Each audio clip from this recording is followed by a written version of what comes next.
Kaixo, Arratsaldeon, bienvenidos a la edición número 71 del Festival Internacional de Cine de San Sebastián. Hoy nos vamos a tomar un café Lavazza con el equipo de la película de Bahadur the Brave, película que compite en la sección New Directors y que opta al premio Kutxabank New Directors y al premio TCM de la Juventud. Para presentar la película tenemos a la directora DIWA SHAH, al productor Leon y al productor y diseñador de sonido Thomas Aje Abraham. Thank you very much for coming, and we would like to have a little talk about your wonderful film. Congratulations. Thank you so much. Thank you for having us. Okay. Diva, your film is beautiful, and it's very interesting that you introduced to us to a very remote place, but at the same time you have the story has become a very universal one. So tell us a little bit, why have you chosen to tell this story, and how was the writing process? So I come from a very small town at the foothills of the Himalayas. It's called Nainital, and that's where the idea of the story came from. During the coronavirus pandemic, we all had gone home, and I was home. And there was a shortage of the Nepalese migrant laborers in my hometown. All of them were leaving, all of them were being sent by the municipality because everybody wanted to be home. There was a lot of terror of the COVID times. And there was this one time when, because we live on steep slopes up in the mountains, so we rely on these Nepalese porters to carry cylinders, milk packets, a lot of things, a lot of heavy goods are carried by these Nepalese migrant laborers, and also for a lot of work that is only specifically done by them. So I remember there was a lot of shortage of the Nepalese migrant laborers, and one day my mom had called this Nepalese migrant laborer home. And I looked at him because I was with my family, and I felt very sad. I thought, what is he doing here? All of his friends, all of the people that he used to work with are back home in Nepal. And these are the COVID pandemic times, and these are times of terror, and it's scary. And I think that made me curious. I wanted to know, why is he here? And that's when I started writing about it. But also the idea is also very universal, because there are migrants everywhere around the world. And what the Nepalese migrant laborers go through, they come from very poverty-stricken villages in Nepal, and they live with their friends. They don't have their family. Only in rare cases, when they start earning well, do they get their families along with them. But they stay here for sometimes 3 to 6 months, all by themselves, in these dark ghettos. The walls are all black, and these are black walls not because it's a metaphor, but because they light the fire that they light, the soot makes the walls black. So these are dark places, and they live there for 6 months, all for money, to send money back home. And when we talk about migration, it's everywhere the same. Why do people migrate? Exactly. That's why I think it's a very universal, even though it's so remote. And I think also that in the film, besides being a very interesting as a story, it also has your interest is also about the nouns, like the situation of those workers that they are forced to leave their country to make money because they are very poor. So I guess you also want to place your camera in that reality. Yes, I mean, we wanted to portray it very realistically, and the one thing that we discussed from very early on, even when I was talking to them about wanting to do this story, is to be honest in our portrayal, not to add elements so that we could exaggerate the emotions. And I think that's where most of the choices, be it cinematography, be it the choice to not use background music, but the sound design, like my producer, Thomas Aje Abraham, he's also the sound engineer. And we talked from quite early on that let's not use music, let's not exaggerate emotions, let's just use the music that they already have. So in most of the scenes, you'll hear them just listening to the music that they actually listen to on their mobile phones. Exactly. I can tell that you have very the editorial choices have made a film has a very documentary style. Yes, At the same time, also has a very dramatic story. It's kind of a mix. You have achieved kind of a balance between something very, very realistic, but also a strong story behind. And tell us a little bit, how have you chosen to I mean, why have you chosen to just place the camera and leave the camera use roll? Because you respect the time and the space where the actions are taking place. There are no cuts. Yeah. So how have you decided to use that language? Yeah. And how was the process of that with also the DOP? Yeah. Tell us a little bit. My director of photography, my DOP, Madhura Palit, who's done a lot of good work. And when we were discussing the film, we said we wanted to do long takes. I think what we didn't want with the cutting or the editing was that if we cut too often, it would almost make the style very, it would take off the element of something realistically going on and on. And I think we didn't want any farce. We didn't want to make anything look artificial. We just wanted to keep on going, see where it's taking us, see where the actors, because a lot of them are non-actors. Exactly, that's what I wanted to ask you. How was like, they are not professional actors. Yes. You place the camera, you allow the actions to happen right in front of the camera, you don't cut. Yes. And that's why you have this effect of very realistic, like kind of documentary. It's very faithful to the reality. Yes. And also the use of the spaces. Yes. So, like they are very narrow, almost claustrophobic, the spaces where they stay. Yes, I think, it is very technical at the same time. Like there would be a lot of rehearsals and there would be a lot of takes because we were working with non-actors. We were working with people who were facing the camera for the first time.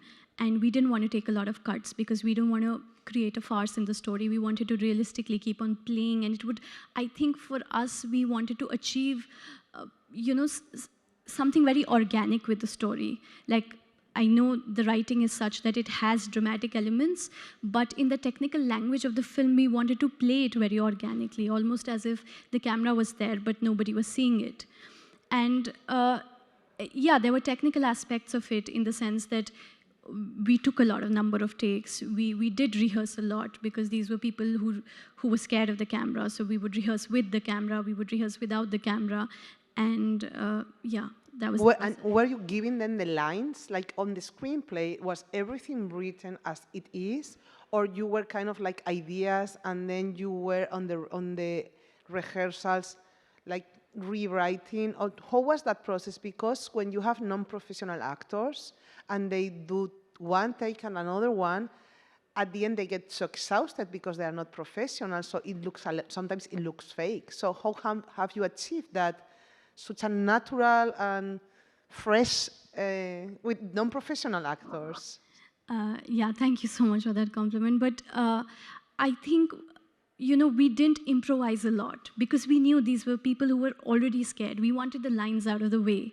So what we would do is, especially with the non-actors and the secondary cast who were facing the camera for the first time, we would go to their places, to their workplaces, and a huge credit goes to all the assistants who were working with me, and we would try to do the lines with them.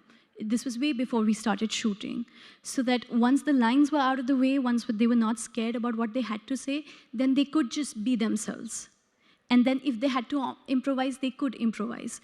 But the process of, going up to them and making them learn what they had to do was very crucial, so that they didn't get scared about what they had to say in front of the camera. So you have kind of like two moments, right? Like a document, like first of all, you went there, you talked to them. Yes. You kind of told them what you would like them to do after observing. Yes. And then you went back with the camera, yes, also with the idea, yes, for more close, right? Yes. That is very brave because it's also risky. Yes, like, it is. I don't know if the producer, how was he feeling about that? So there was no worry when she was on set, because before we started shooting, we hired one of the best teams ever. Our art director is one of the best art directors I've ever met. Our sound engineer, co-producer, and our DOP. Like the whole team was just working so well. And on top of that, it was her vision that needed to be said. And each and every one of us was just, there were moments in the day where I was overwhelmed by the speed and the amount of work that they finished in like just a couple of hours. It was amazing. It was something unreal to watch. So very good team. So no worries. I can feel this amazing feeling. I can feel because it's on the film, and sometimes it's like miraculous, you know, the result. And I also there is something that I appreciate on the frames, on the scenes. There is a lot of, because the camera is static, but there is a lot of internal rhythm on the scene. Like you place the camera and there is a lot of things going on, and this requires such a choreography, or how they manage the actors to just create those moments, those climax is so, I mean, it has a lot of, I mean, share with us a little bit, how did you feel when you were looking at that on the camera? Yes, I think a huge credit also goes to the director of photography, Madhura Palit, who I had from the very beginning, and who's very calm. And, you know, the way she's on set, it, I think, sometimes helps the actors to feel at ease. I mean, we would plan the shots, but the most important part was the actors had to be at ease. We had to make them feel like this was just another rehearsal. So we would make sure that they just could be there in their element, and all the technical process that we had to talk about, we had to do it before we started shooting. Because if we do that on set, if we made them even panic a little bit, because these are non-actors, they would get really scared. They won't be able to act. But so congratulations, because it's like when you allow the life, you know, to pass in front of the camera, and what you get is gold. So congratulations. Thank you so much. Thank I you. would like there's another aspect in the film, which is the sound. As you mentioned, I mean, we listen to the music that the protagonist is having on his cell phone, for example. Yes. That is an Indian song, I guess. Yes, that's a Nepali song, yeah. And the sound of that remote village that bring us to that reality, even though it's so far away.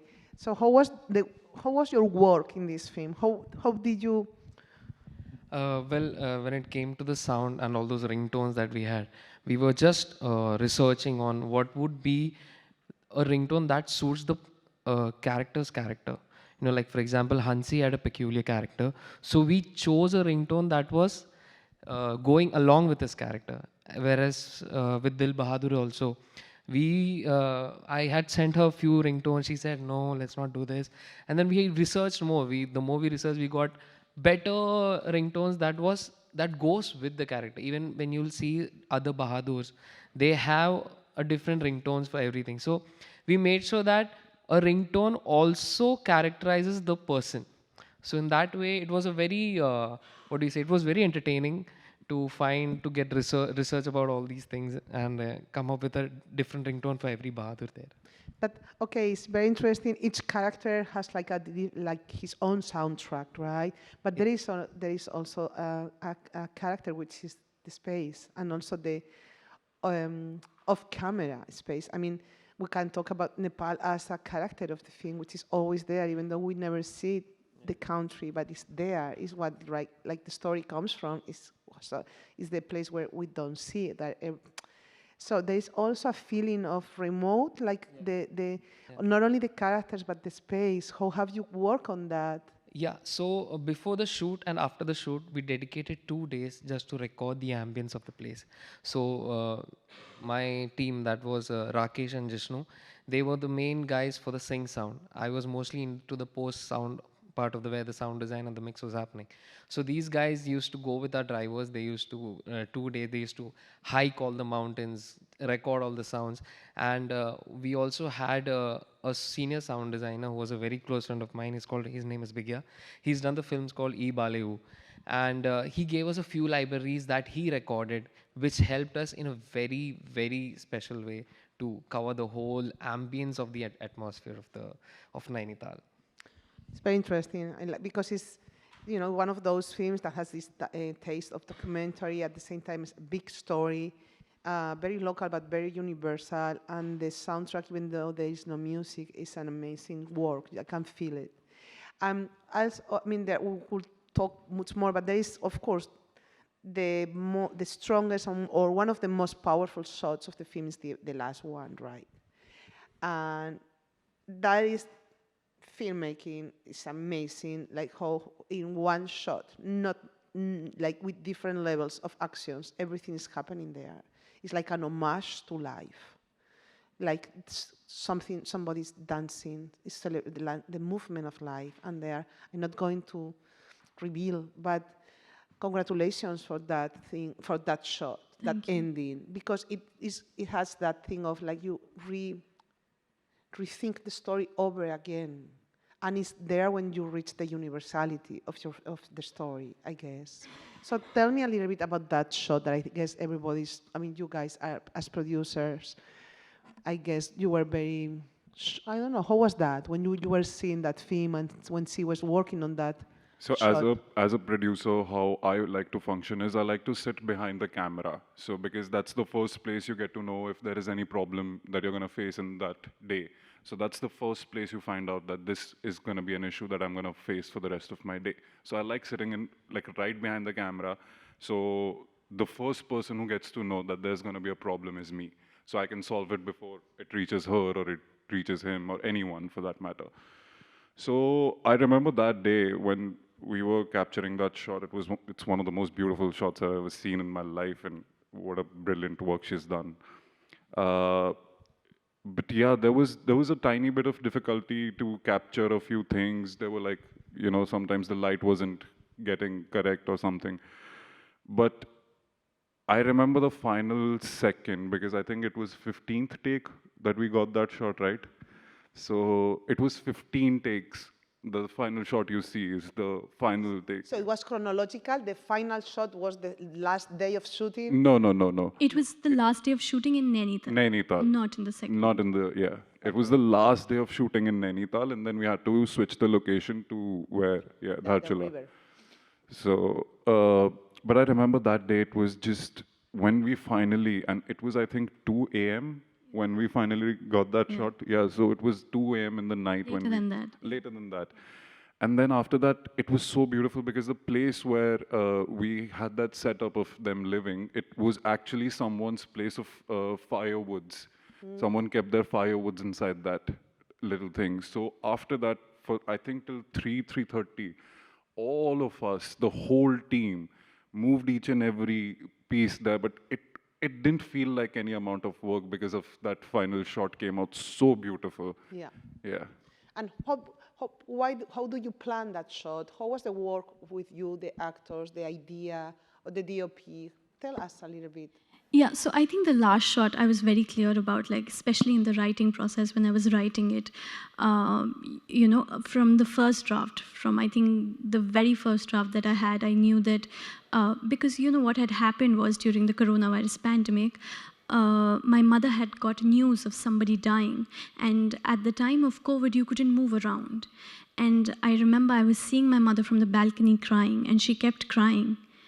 And I thought that moment of just being trapped in your space, because you can't go see somebody, you can't talk to anybody, you're just locked in your house, and you're attending calls of people dying, people you've known all your life. And I think from the very beginning, I knew that I had to make him get this phone call. That was, I think, what was pivotal during the coronavirus pandemic. Because I think we heard of people dying through the phone because we weren't allowed to move. So if somebody was dead, it was only the phone or the TV where we heard of somebody dying. And in other times, if you get a phone call, you'd do something. You'd go see a friend. You'd go to the funeral. You'd do these things. But the way it happened, the way, I think, that was the moment when I decided that I couldn't have Hansi move anywhere or go back to the border or go back to Nepal. He had to get this phone call in his house. And we had to go from the very start of the movie. And also about how life is, you know, because after the COVID times, see, COVID times, we've even forgotten how it felt like. We're sitting here talking to each other and there's no mask.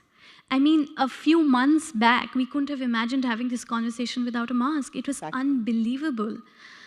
Congratulations on that, because you captured what you're saying, and you have translate that feeling into a wonderful shot that tells a lot. So. And also the director of photography, I have to mention, because she was very precise the way she wanted to light the space, and she knew it. The first shot and the last shot were very pivotal to the both of us. And we had planned it. The one shot that we kept talking about was the last shot, because we wanted that contrast. We wanted to tell people about life moving on, and we wanted that action behind. But also the way we wanted to shoot it, we knew we wanted a tube light here, and I think the DOP, she knew how important it was, and she worked on it from the very beginning, I think, yeah. Congratulations. Thank you so much. We would love to keep talking about this wonderful film, but it's time to finish. So thank you very much for being with us. Thank you so much. Thank you so much. Good luck with the film, and I hope to see the film in many festivals and winning many awards. And the next film also, I guess you are working on your next one. Yes. So I hope to see it. Yeah. I think you should name this room for us. So next time we just come and we stay here. Thank you very much. Thank you. Thank you so much. Thank you so much. Eskerrik asko. रिसो तो दिने रिसो तो दिने अहिले सब मिले 600 दियो नि 600 चाहिँ किन दिने फेरि 200 त जहिले पनि दिनुहोस् नि त अरे म चाहिँ किन दिनु 200 अरे बाबु दारु त मैले पाएको हो नि त पहिला हट मुजी मान्छे देख्दा त कतै लाने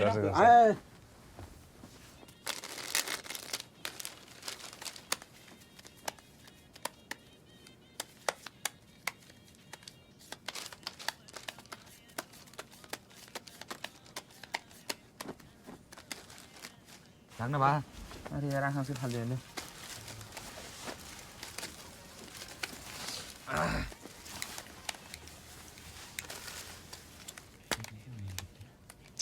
खतम बत्याइरा छ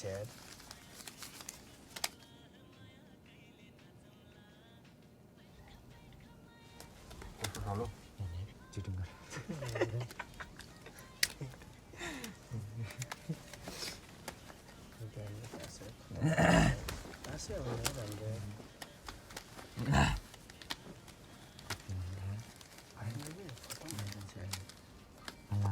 हालाल के याद छैन के हाल्ने मेरो पालो खतम राख्यो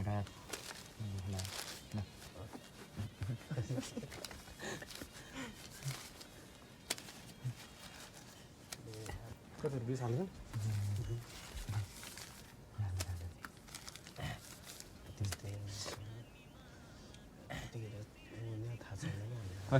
हाल हाल आउँछु एकचल हाल हाल अरे हाल हाल आउँछु एकचल हाल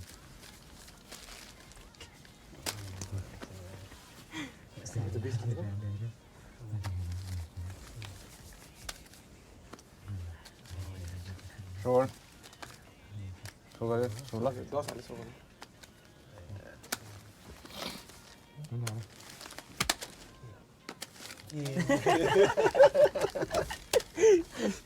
मैले भन्नु खेलमा हार्छु त भइराख्छ नि हेर्नु भयो किन आज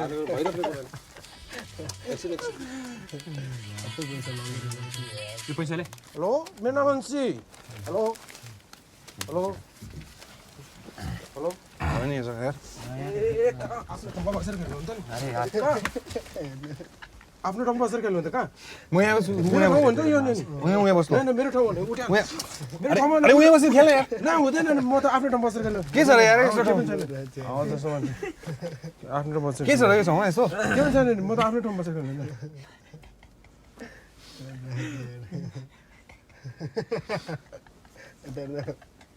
आफ्नो ठाउँमा बसेर खेल्नु उठ्यो ल म हेर्दैछु त न उठ्यो ल हेर्दै थिए आफ्नो ठाउँमा बसेर खेल्नु हात जोलाई उठ्नु न कहाँ खेल्ने हो यसरी तपाईले आफ्नो ठाउँमा बसेर खेल्नु नि म हेरिरहेको छु तैँले नै मैले कहाँ हेर्छ त नि मैले मैले हेरेको छु त नि मैले आफ्नो ठाउँमा बसेर गरेर खेलिरहेको छ नि हेरिरहेको छु तैँले मैले कसमै हेरेको छैन भने कसमै हेरेको छैन कहाँ हेर्छ त मैले हेरिरहेको छु तैँले यहाँ बसेर देख्छ त मैले किन हाँसेको त किन हाँसेको त ल मैले चोरेको छ मैले झेले गरेको छैन मैले निकाल